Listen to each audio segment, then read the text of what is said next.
It's very. Cho nó. Rồi có chó nó khắp bia nó phở đó. Cho tao nó. Ô mỏ thế tìa.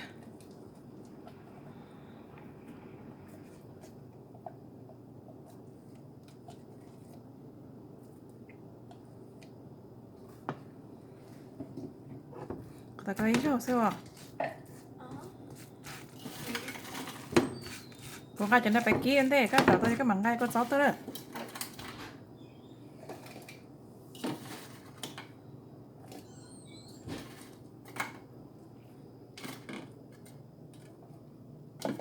Trời nó khắp bia, này chị biết cho ta tại cái con chó nó khắp bia đó.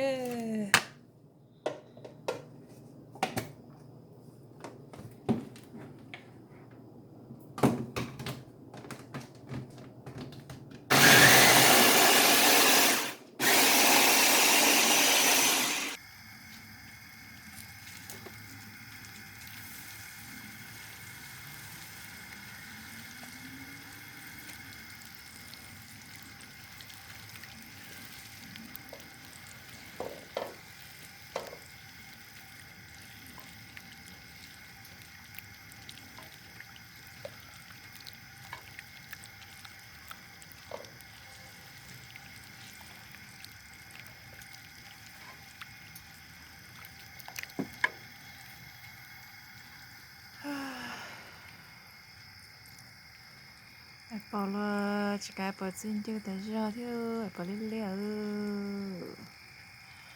thì những này thì bây giờ ý lọ cái trâu sao cái kia cái gì đã luôn bây giờ ý sao được cái có phòng sao được rồi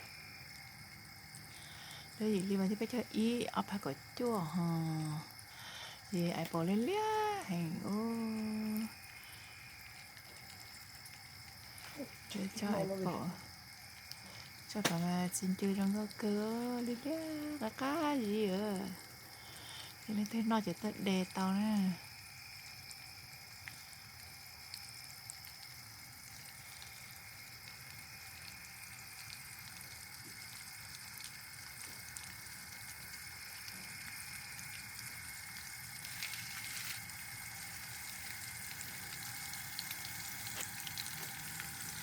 để mâm bò nó đấy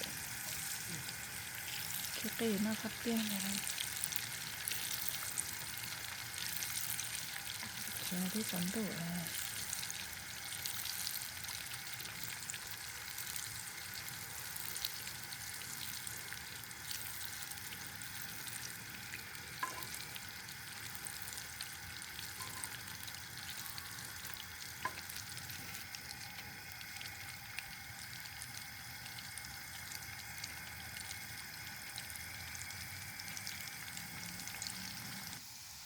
nó mà cho nó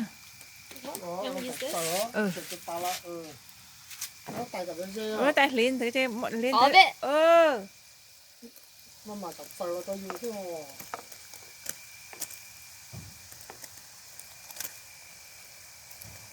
có chó chở mới cho cái hình thành rõ có chó to này No, you said that was enough.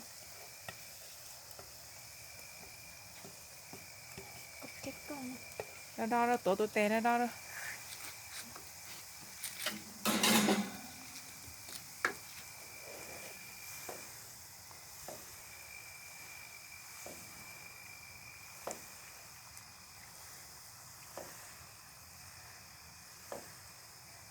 Good.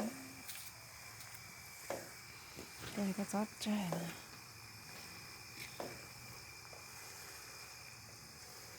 Good. Pickles.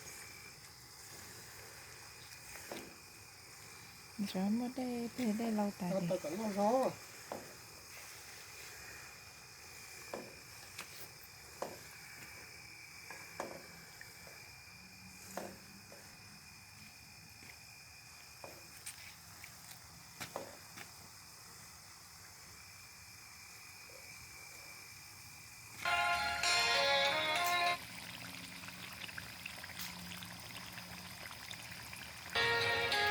ô có chó đây mầm bò xẻ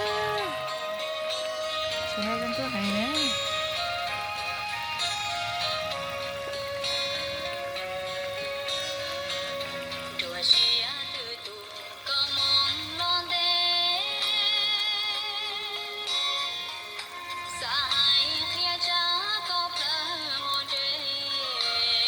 Lớn nhỏ đó. Về đĩa.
Thì nó nhận đây thì cứ trò sơ nhở. Ra ngoài đây à?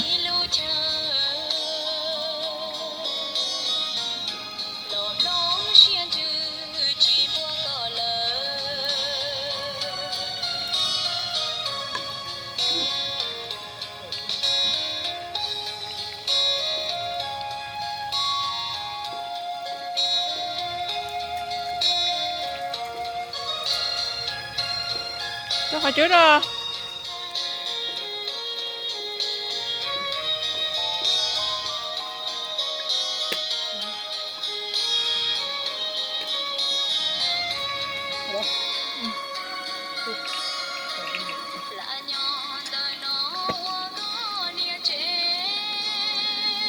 Rồi đó, xìa luôn.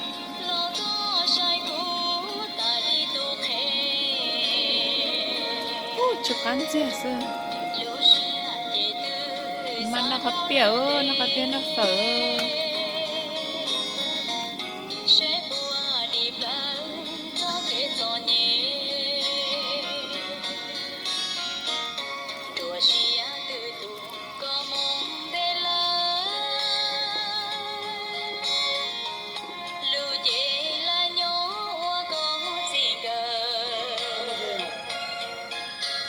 Thì chị lên gai nó mua chết á.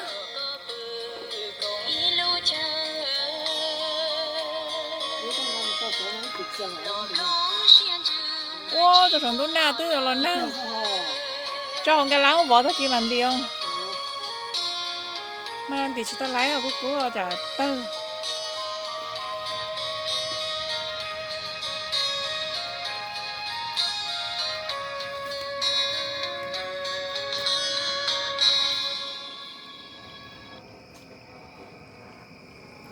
Ok, bye.